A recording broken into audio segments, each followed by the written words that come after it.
boopity boop. Boop, boop, boop, boop, boop. Preparing to go live.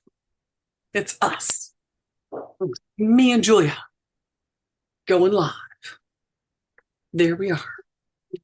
Hi, everybody. Yeah. Boop, boop, boop, boop, boop. It's me, Jennifer, from Little Metal Foxes, and I've got Julia from Little Metal Foxes. Hey. So, hello, everybody. We had the honor this weekend of meeting an amazing group of students from Boise State University's Metals and Art Jewelry Department, and their professor, Annika Schmolowitz. Can't say her last name very well. Schmolowitz. That's close. But I want to say, Annika is awesome. And she brought 10 students, I believe, from BSU. Actually, I think it's the other way around. I think she said that the students wrote a grant. They wrote to pay two for their and so they paid for her, I think, rather than that she brought them, in essence. That they brought her rather than that she brought them. It was really they got on it. They got on it over the summer, and they were all over it, which is a really good tip, actually. So if you're in a metals and jewelry program and you're wanting to do something like travel to like the SNAG conference or go to the Seattle Metals Guild Symposium, or go to a symposium, or to a gem show in Tucson, or whatever it is. Right, the Santa Fe Symposium. Yeah, as part of your professional development, as a group, it's they got a grant that helped them pay for the trip, but they had to look at the deadlines, and they were smart enough to do it over the summer so they could actually have money for October. So smart kids. So kudos to them. Yes, absolutely. So the this weekend, Saturday, we did the Seattle Metals Guild Northwest Jewelry Symposium, and we had amazing speakers. You saw more of them than I got to. I saw Pat. I missed the first. I missed the first and the last one, right? So I think my favorite, honestly, was Alex Boyd, just because he's so flippin' funny and charming, and his work is amazing. Yes. But yeah, it was really fun to see Pat Pruitt talking about laser anodizing, right? He was talking about high tech in the jewelry studio. So yeah, they were great talks. They were great talks. I missed the first one, Rick Smith, and I missed Renee Zettel-Sterling's, the last one.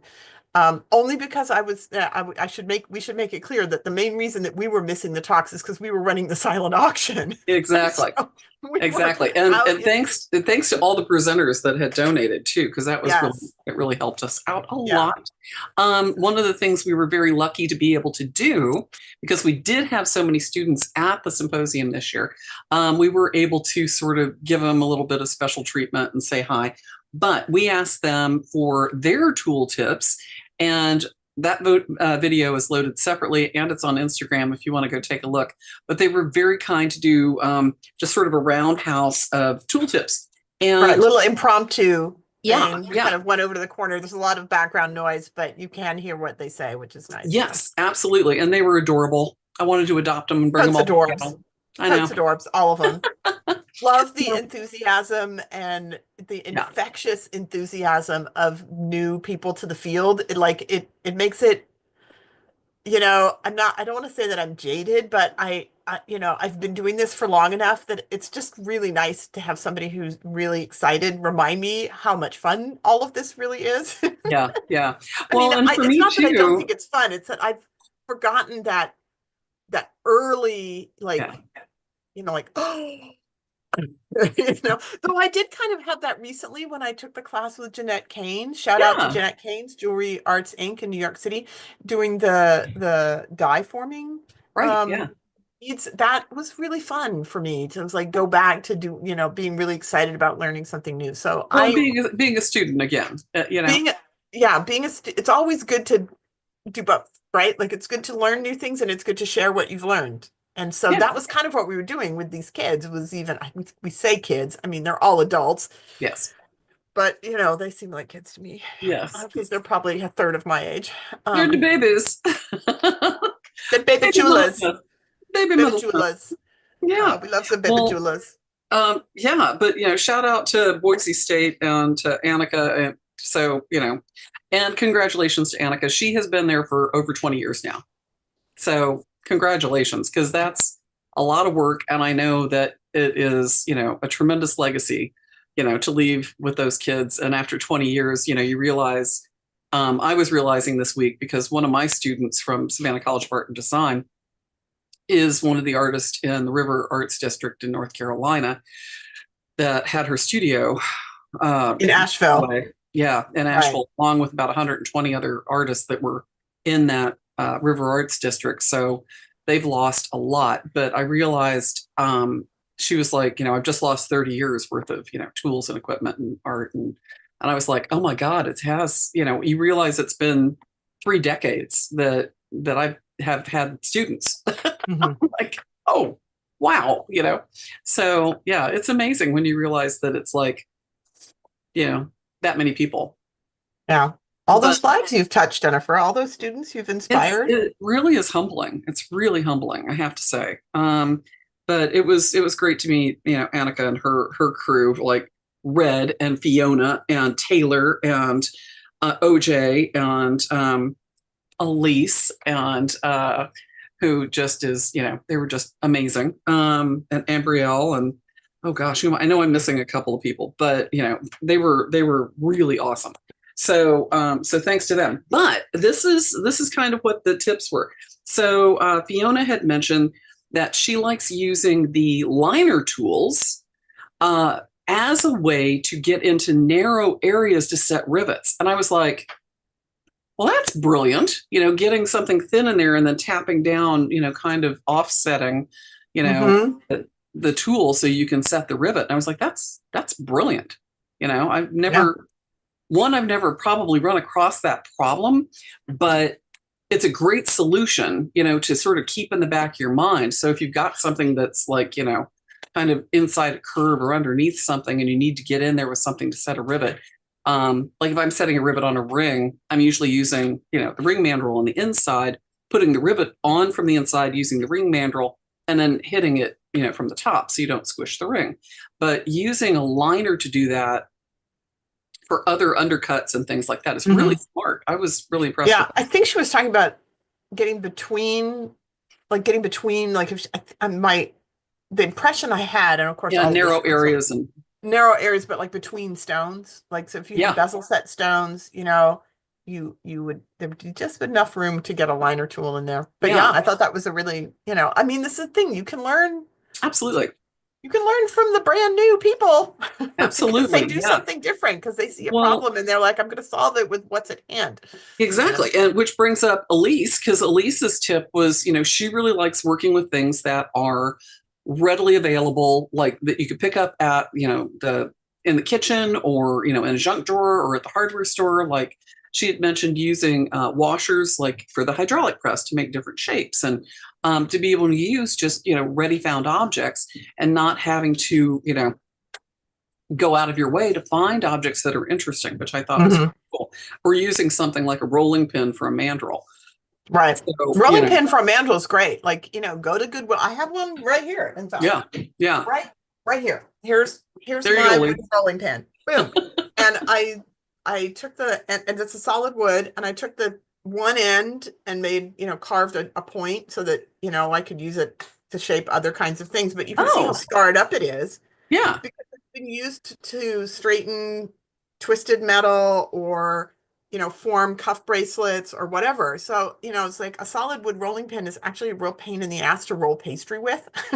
Because it's much easier if the thing if the handle turns inside this, but it's the perfect thing for this. Yeah, no, that's great. So that was one of the good ones. And also Red had mentioned that using just a ball peen hammer. She was like, I love my ball peen hammer. That is my favorite thing in the entire world, kind of thing. And I was like, yeah, I feel you, sister. But using that to get, because it does so much, just basic stuff, but for the texture, for texturing and being able to get that, like that indentation pattern on your metal and being able to get like that hammered texture and which is really funny. I think I've had more people ask me that single question, like, how do you get that hammer texture on metal, than any other question in my history of being a metalsmith. People are always like, how do you get that hammer texture? And I'm like, I can't tell you, it's a trade secret. And I've had students ask me that, and and I'm like, think about it for a minute.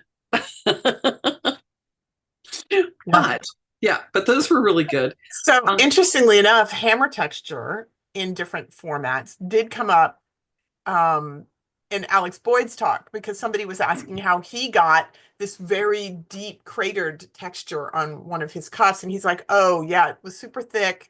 And he's also somebody who's super generous about sharing his process. Sure. He's like, the more people who know it, the more likely the information isn't going to die with any of us, right? That's the one thing we don't want, is to take information with us to the grave. Right. And so he was like, yeah, super thick piece of metal. He had a big old heavy ball burr, and just gouging it out. And then, I think he used a ceramic burr of some kind, like a silicon carbide or something. But the last bit was to get like a really tiny hammer texture inside each one of those craters. And he used essentially a tiny ball peen, essentially, in a hammer handpiece. Yeah. Right. Yeah. But it's the same idea. You're just, just scale. Yeah. No, I know that he uses that for a lot of his stone settings and bezels and stuff. He loves that hammer handpiece texture. Yeah. So it's like, absolutely. And I had people coming out of the auditorium going, he is so funny. Well, I knew I really wanted to see his talk, because I had seen his Instagram, and and it's super charming. And he commented in the talk, and now we're digressing into, a little fangirling on Alex Boyd. He commented in the talk about how there's just so much negativity in the world that he had made this conscious decision that his feed was, it's like, it's kind of, you don't have anything nice to say, don't say anything at all, right? And so it's like, I get that. He just keeps it light. And I'm like, oh, it's so refreshing. Thank you, Alex, for bringing that charm and delight to my day when I check Instagram. Oh my gosh, yes. Well, let's see. Speaking of forming, Taylor had mentioned the ring forming mandrel, not just for forming rings, but for forming cylinders and other shapes and anticlastic forms and spheres and whatever she was working on. Absolutely. But yeah, it can do more than just be a ring mandrel. So thinking outside the box on your tools, like the ball peen hammer and like the, ring mandrel, can give you a lot more things. Even a broken pair of pliers, can be a forming tool, right. You put into the vise and forming it around. So there's lots of possibilities with even the most basic tools. And I thought that was a really good shout out to the ring, the poor old ring mandrel that doesn't get enough love. Well, I was going to say the T-Light project that I'm about to do uses the ring mandrel and a swage block. Right. So, I have a, wooden swage block, and then uses the ring mandrel to form those cylindrical forms, because it's long enough that I can get it inside the form and hammer on it out here away from the wood, So yeah, I'm a big fan of ring mandrels as other things. Absolutely. I can reach in there into my tube and form it more. Well, that's easily. The other thing. It has a really long reach on it, Exactly. No, it's great. It's perfect for this. Yeah. Okay. Let's see what else. Looking forward to showing people how I use it for that. Absolutely. And that was Taylor that mentioned that. Then OJ mentioned etching. Speaking of forming things and boxes, was talking about doing etching the sheet of metals for complex patterns, so you could do scoring and folding. So actually, instead of doing a score and fold, you're doing an etch and fold.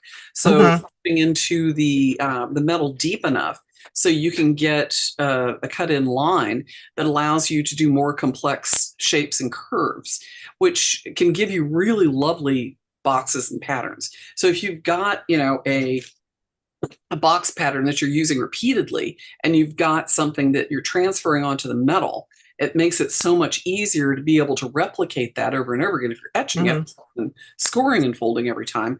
But it also allows you to do, really beautiful convex forms, concave forms that you're bending a line on, which can be really give you like a wave form rather than just a. I think she was also talking about using metal that had a texture on one side. And so that then by etching the score lines into it, you could use textured metal, I think, was that, on the other side, right? So you're not deforming the texture in the process of doing that. I think, but maybe I'm misremembering. I know I have to watch the video again. Well, let's see what else. Oh, and speaking of etching, I don't remember who it was, but they mentioned using like the vinyl cutter as a resist for etching, which I thought was a really good idea too. I know that you have a couple of different etching processes for resist. And I have never used, I've used vinyl letters, like just peel off letters and just stuck them on to try them, and they work a treat. So the adhesive vinyl letters are like nail vinyls. Like they're the little tiny ones that, the nail art, and the scale of the nail art is so small that it's like, you got a lot of choices there. Right. So yeah, vinyl is an excellent resist. It works really well to get really, really smooth areas under the resist, because the liquid just can't get underneath the adhesive vinyl resist. Yeah, it's not likely to lift the adhesive off. Yeah. I don't have a Cricut or Silhouette cutter, but I gotta admit that I've been tempted for that exact purpose, for the purpose of doing those kinds of etchings, to get such clean, sharp lines and such smooth areas in the unetched portions. Yeah, that and all the parties you throw, you really could use a Cricut. You do your invites, you could do your banners, you could do personalize everybody's cups. It'd be great. Well, let's see what else we got. There's one other one. Let's see. Liner tool, the ball peen hammer, the washers. Oh, the Core had mentioned the hydraulic press for creating patterns and texture, not just like if you're using it in the background or using it for something else. So instead of using it necessarily for like die forming and creating shape, there are plates that do texture as well.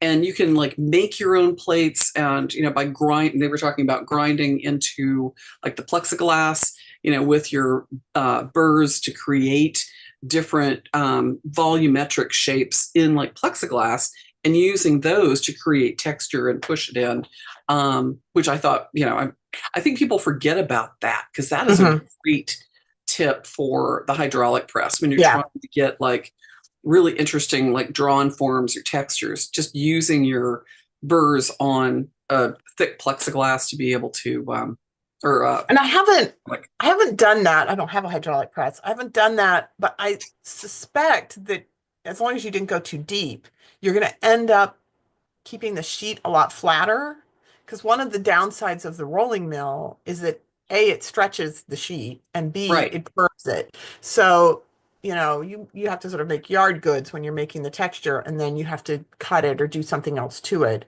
Right. The hydraulic press will deform the edges too. If it's deep enough, it'll pull things in. But if it's not too deep, my supposition is that it wouldn't distort the outer edge as much, and it would stay flatter. Right, true. The lovely thing about that too, if you're using a hydraulic press, is if you've got maybe a roller mill pattern on there, and you're doing something that's like a tulip shape or a floral form that's cut, sort of ground into your acrylic, and you're pressing your metal that's textured into that as well, you're not going to lose that roller mill pattern in the hydraulic press, and you can get unique forms. So you can actually, I've got a lot of like domed box lids and things like that I'll use that are from the hydraulic press, that are like ovals and things. So I'll like run it through the rolling mill and then form it, but or do a fold form and then die form it. But I thought that was kind of an interesting thing, that kind of another one of those shout outs to harkening back to like, oh yeah, that's always a good tip for the hydraulic press. But making your own like shot dies basically. Using I when I was talking with Jeff DeBoer about the class that he's about to teach for us, the pancake dies, embossing dies, forming dies, and hydraulic press tricks, because I don't have a hydraulic press, Right. I make assumptions, or I have ideas about how things work, and then somebody who actually has experience has to, vet those. So I had made a because he was talking about doing embossing dies, because every Christmas he does the picture that's on on our website for the class, and I think in the top left corner there's like a little pair of cats. Oh, yeah. And it's an embossing die. So he does like a Christmas tree ornament every year where he makes a die and then he presses out a bunch of these and gives them out as gifts to friends and family. Right. And I was like, oh, would it be possible to do that without a hydraulic press, right? As I foolishly was thinking, oh, you're not pushing so much metal so far, you're not making such a deep form. And he's like, no, actually, you need more tonnage to emboss something that is that involved, but also not that deep, right? Because it's like to get it, apparently just to get it to go all the way in and like get a really nice embossed thing, it really need the extra tonnage. And I was like, oh, yeah. Well, and that's a good point. Anytime you have like that, the unevenness of a customized mold like that for hydraulic forming, you have to have some sort of confirming die shape that goes in and pushes it into that. Oh, right. Or like little pieces of urethane or something, right? You have to have something that's pushing down in. Yeah. So in if his I've got, case, so if I've got something that's like a like even the oval box top that I've got, I've got a bunch of the real stiff rubber that I've cut out into like concentric ovals that pushes it really deep, because I usually want it to get deep enough for a nice deep high dome, so right. And you can't some do of that that stuff, depending on the thickness of the metal, you can do with bench blocks in a vise, right? The metal has to be pretty thin, and or an arbor press. But yeah, so hydraulic press is super cool. I don't own one. So. But lots of people do have access to them. It's like you can buy access time at Pratt and you can go in and, set everything up and then make all your box lids in one day and then go home and spend the time working on setting stones and building the boxes and whatnot. Yeah. And I mean, and making hydraulic press DIY style is not as hard as a lot of people think, using some long heavy duty screw bolts and a couple of steel plates and a 2-ton car jack, and, which is like a little, or 1.5-ton car jack, which is like the little bottle jacks. You can make one if you're really desperate for a hydraulic press. You can. I probably wouldn't try to make a 10 or 20-ton press. I think I would probably you want to buy that and make sure that it's all like level and strong. But yes, something lighter weight. I mean, I have a 1/2-ton arbor press, which I've used for pancake dies, but but anyway, but the hydraulic press we tend to get into this idea that hydraulic presses are just for doing X, and it's like, no, they have lots of things they can do. Yeah, absolutely. Absolutely. But thanks again. Were there other tips for I think that was like the liner tools, the ball peen hammer, the everyday objects, the hydraulic press, the ring mandrel, etching complex patterns, and then the vinyl cutter were the ones that they shouted out to. So thank you to all the electro-etching. Didn't somebody mention electro-etching? Yeah, using the vinyl for electro-etching. Oh, okay. That was it. It. Sorry. Yeah. I just, Yeah. So thanks to all the students from Boise State that came all the way to Seattle and really they made my day. So it was really fun. It was fun to have them there. It really was. Thank you to everybody who donated money to let them take stuff away from our haggle table from the silent auction. Yeah, that was really fun. We had a bunch of the members sponsor the students grab bags. So, and I told them I fully expected them to go in like a plague of locusts and clean off our haggle table. Take it all back to Boise, please. Everybody won. The students got stones and stuff to start out with, and the older members got to support the younger members, and the Seattle Metals Guild, made a little bit from the donations, and then we didn't have to store a bunch of stuff from the silent auction. So it was a win everywhere. Yeah, mine really was a selfish desire, not wanting to cart all the stuff back to the storage unit. And things need to home, you know, like Marie Kondo. They need to go out in the world and find their place and find their person. But thanks again to Annika and the students from Boise State. You guys are awesome. And if you want to get more of our tool tips, or if you have an idea for tool tips, put it in the comments below. Make sure you hit that like button quick and ring the bell and subscribe. So all those things, whatever. Yeah, absolutely. And if you want to see, I'm going to load the video separately with them, and it's also on Instagram, so you can see it there. So thanks a lot, everybody. Go check out the website for the upcoming classes, like with Jeff DeBoer, and we will see you all next week for Tooltip Tuesdays. Bye.